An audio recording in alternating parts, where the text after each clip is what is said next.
Monsieur le Président, Mesdames, Messieurs, c'est parce que je pense que nous pouvons gagner que je me présente ici ce soir. Et nous allons gagner ce référendum. Avez-vous des sondages qu'on ne connaît pas, vous?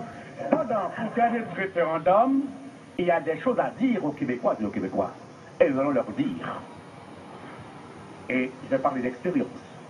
Je pose une question qui m'est brutale, qui m'amène à faire d'autres questions.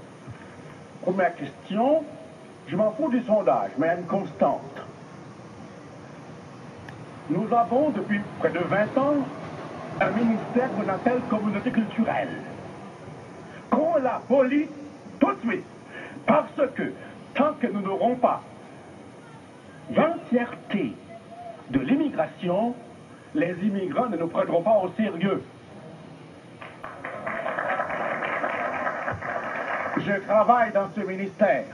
On nous envoie d'un côté. Alors, je résume. Chez nous, c'est l'intégration. Chez nous, c'est la francisation. Chez eux, c'est la juxtaposition des cultures. On forme des ghettos. On les finance, on les achète, on les entretient. Et après, ils nous disent que nous ne sommes pas capables. Et puis, quand on parle, ils ne comprennent pas. Il n'y a pas longtemps. Parce que les commissions sont pour moi un laboratoire. Tout à l'heure, j'ai assisté à une entrevue entre des Québécois comme moi, l'un d'origine indienne et l'autre d'origine comorienne, je ne sais pas. Le Québécois d'origine comorienne a opté pour la souveraineté du Québec. L'autre a opté pour le fédéralisme, cependant. Là où je n'accepte pas, c'est quand on joue avec mon intelligence. Quand on lui a posé la question de la différence entre assimilation et intégration, c'est immigrant des brossards qui connaît très bien la différence, a osé me dire à moi que intégration et assimilation, ça veut dire la même chose. Ça, c'est mentir aux Québécois, c'est mentir à l'intelligence des Québécois. Alors, je veux qu'on abolisse ce ministère pour avoir un message clair. C'est-à-dire que, et le remplacer par un ministère, et c'est une proposition, un ministère qui s'appellerait ministère de l'intégration et de la francisation des immigrants, qui serait bien sûr le ministère de la francophonie. Je m'explique, parce qu'ils ne viennent pas chez nous, ils viennent chez eux.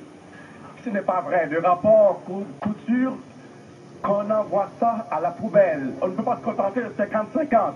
Toutes les ententes administratives, c'est de la poubelle. Alors, je nous veux un pays et sa presse.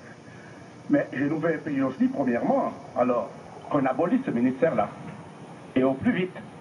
Et je suis en parfaite harmonie avec le ministre Bernard Landry lorsqu'il a dit « on ne financera pas la juxtaposition des cultures ». Les Québécois seraient les peuples les plus polyglottes du monde. On apprend toutes les langues, sauf on refuse d'apprendre notre langue. Alors, il y a une chose qui ne va pas claire là-dessus. Alors, je voudrais que, dans le projet de loi, moi, le projet de loi ne m'intéresse pour un article qui n'est pas négociable. La souveraineté du Québec, ça ne se quémande pas, ça se prend. Et alors, cependant, les autres choses sont négociables. Je voudrais que le français, et il y en a un qui va être content, avec qui j'ai travaillé d'ailleurs, le docteur Camille Lorrain, qui m'a donné une véritable définition du peuple québécois, avec qui j'ai œuvré. On sait que le peuple québécois est le peuple le plus généreux au monde, le peuple le plus extraordinaire au monde. La preuve, on a tout. Il faut regarder en face tout ce que nous avons au Québec. On nous